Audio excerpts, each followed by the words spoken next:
This is Block 9, the Liberal Establishment, Section 4, the Rise and Fall of Nixon, with American Economic Troubles. The 1970s, as we have seen, were not good to the American economy.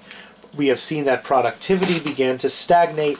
Women were joining the workforce in record numbers, but only to keep their family's income level. That inflation was eating the earning power of American workers out by large chunks every year. So millions of American women went to work, but it did not mean more wealth for their families. They only were keeping their heads above water.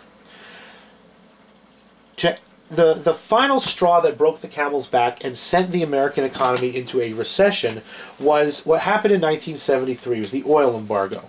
In response to the Yom Kippur War, which we're going to be talking about next section, OPEC, the Organization of Petroleum Exporting Countries, embargoed the United States and other supporters of Israel and refused to sell them oil. Well, the modern world runs on oil. Not only did they refuse to sell the Americans oil, they also spiked the price of oil by reducing how much they pumped out of the ground. All of a sudden, the price of heating oil, gasoline, plastic spiked in the country. American thermostats were turned down. American houses began to get a little chilly. Cars slowed down. The American economy fell into a recession. That people had to sit on gas lines. The United States does not get most of its oil from OPEC. There was never an oil shortage. It was just that oil was significantly expensive. That gasoline, it would almost be as if today you woke up tomorrow and gasoline was $10 a gallon. As opposed to the $3.50 a gallon it is now. That it would force people to fundamentally change the way, at least temporarily, that they live their lives. So the so-called oil shock sent the American economy into a recession. Not only were we in a recession, but we were in something that was not supposed to. We were in a recession, but there was also a serious and significant inflation going on. And the inflation was caused by anti-poverty spending of the Great Society and the military spending of the Vietnam War.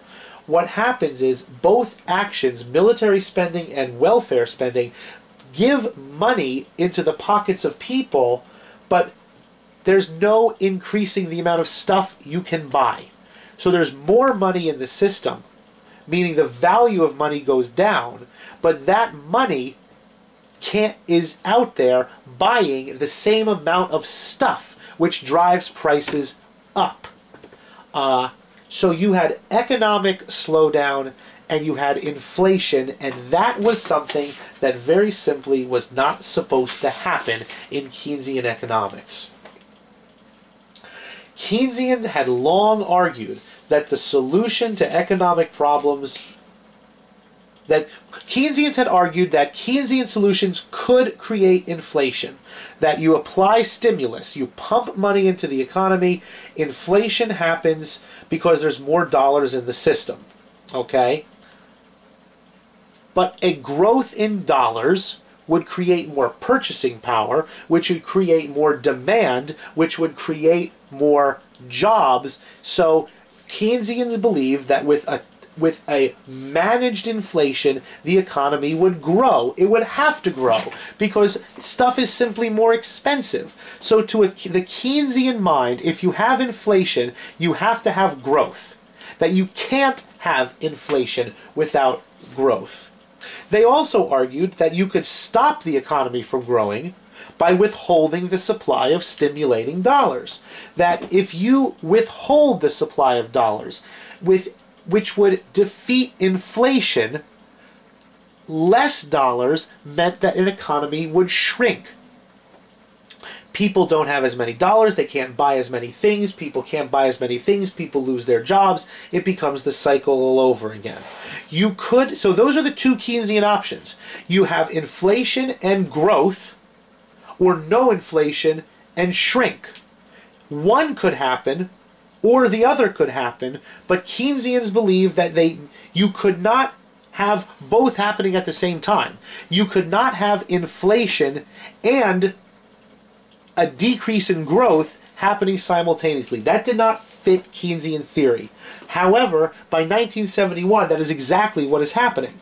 You have not quite out of control, but serious inflation every year.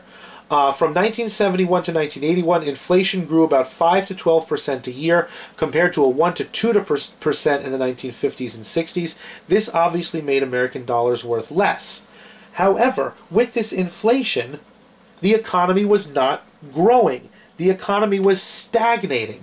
Growth was much lower than inflation throughout the 1970s. Wages barely kept up with prices. You had the Keynesian impossibility of inflation and stagnation, which got the name stagflation. That Americans were getting poorer and their dollars were worth less. After 40 years of unchecked belief in Keynesianism, it was almost time for a new economic theory to challenge John Maynard Keynes' old theory that had animated every American president from Roosevelt through Nixon. All right? This is a little bit of a difficult concept. So it's something that might be worth asking on a Q&D. What is stagflation and what is the breakdown in the Keynesian explanation?